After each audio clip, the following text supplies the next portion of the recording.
नमस्कार, मुंबई की दृष्टि समाचार में आपका स्वागत है।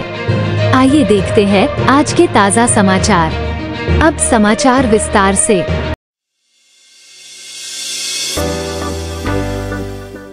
कांग्रेस के नाना पटोले ने नरेंद्र मोदी पर पाकिस्तान से संबंध रखने का आरोप लगाया है। कांग्रेस के नेता नाना पटोले ने नरेंद्र मोदी के पाकिस्तान के साथ रिश्ते को लेकर जोरदार आरोप लगाया।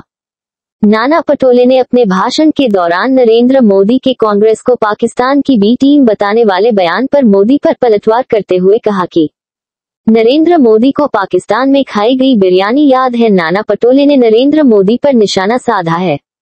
कांग्रेस नेता नाना पटोले ने आज तीसरे चरण में हुए मतदान पर बोलते हुए विश्वास जताया कि पहले और दूसरे चरण में महाविकास अघाड़ी आगे चल रही है। 100% सीटों पर बढ़त है। तीसरे चरण में महाविकास अघाड़ी आगे है, आज भी आगे, और चौथे चरण में भी नाना पटोले ने विश्वास जताया कि तस्वीर यही है कि महाविकास अघाड़ी आगे है। कांग्रेस पवार परिवार के पारिवारिक विवाद में नहीं पड़ना चाहती है और सुप्रिया सुले के अजित पवार के घर जाने के बारे में बात करते हुए नाना पटोले ने कहा है कि हमें उनसे कोई लेना देना नहीं है। नाना पटोले ने बीजेपी पर निशाना साधते हुए आरोप लगाया है कि पिछले 60 सालों में कांग्रेस द्वारा किए गए विकास के बाद बीजेपी ने पिछले 10 सालों में सिर्फ बेचने का काम किया है। त्याबद्दल आम्ही ऑब्जेक्शन टाकलं। निवडणूक आयोगाने भाजपला नोटीस दिलेलं आहे। आमचं म्हणणं आहे की हे आचारसंहितेचे उल्लंघन करण्याचं व्यवस्था आहे, त्यामुळे तातडीनं भाजपवर कारवाई करावी ही पद्धतीची भूमिका काँग्रेस पक्षाने निवडणूक आयोगाकडे केली। बघा, आता खानदेशातली जी काही परिस्थिती आहे त्या परिस्थितीकडे आपण पाहिलं तर लोकांचा कौल जो आहे तो महाविकास आघाडीच्या बाजूने आहे। पहिल्या टप्प्यात, दुसऱ्या टप्प्यातही महाविकास आघाडी 100% जागा जिंकतात आहे। आजचं जे मतदान तिसऱ्या टप्प्यातलं आहे त्याच्यातही महाविकास आघाडी पुढे आहे, हे चित्र आपण पाहतोय।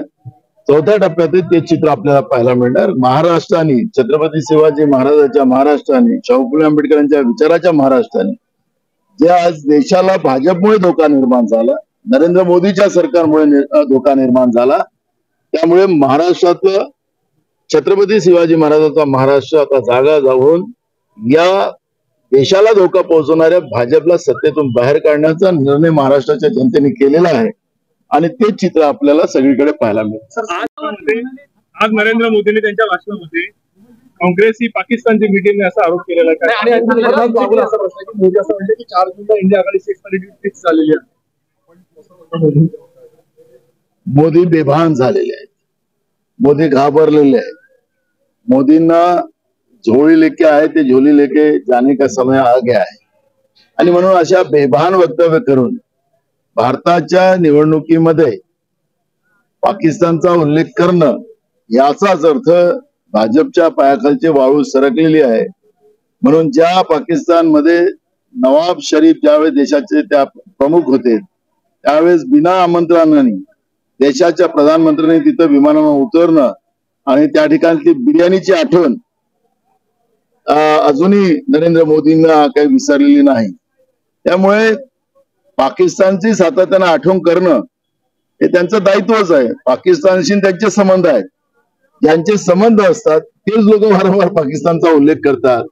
पण पेपरला त्यांच्या ज्या जाहिराती आलेल्या होत्या की इंडिया आघाडी निवडून आली तर पाकिस्तानमध्ये गुलाल उधळला जाईल, हे जे त्यांची जाहिराती होत्या त्याबद्दल आम्ही ऑब्जेक्शन टाकलं। निवडणूक आयोगाने भाजपला नोटीस दिलेलं आहे। आमचं म्हणणं आहे की हे आचारसंहितेचे उल्लंघन करण्याचं व्यवस्था आहे, त्यामुळे तातडीनं भाजपवर कारवाई करावी ही पद्धतीची भूमिका काँग्रेस पक्षाने निवडणूक आयोगाकडे केली। बघा, आता खानदेशातली जी काही परिस्थिती आहे त्या परिस्थितीकडे आपण पाहिलं तर लोकांचा कौल जो आहे तो महाविकास आघाडीच्या बाजूने आहे। पहिल्या टप्प्यात, दुसऱ्या टप्प्यातही महाविकास आघाडी 100% जागा जिंकतात आहे। आजचं जे मतदान तिसऱ्या टप्प्यातलं आहे त्याच्यातही महाविकास आघाडी पुढे आहे, हे चित्र आपण पाहतोय।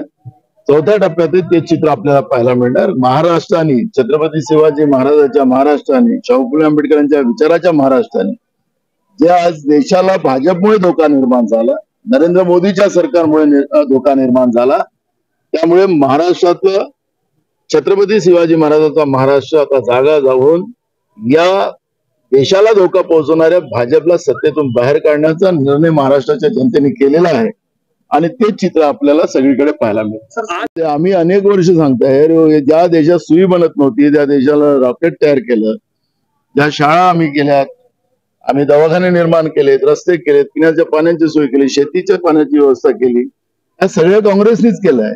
देश उभा काँग्रेसनी केलेला आहे. पण 10 वर्षात तुम्ही देश विकला.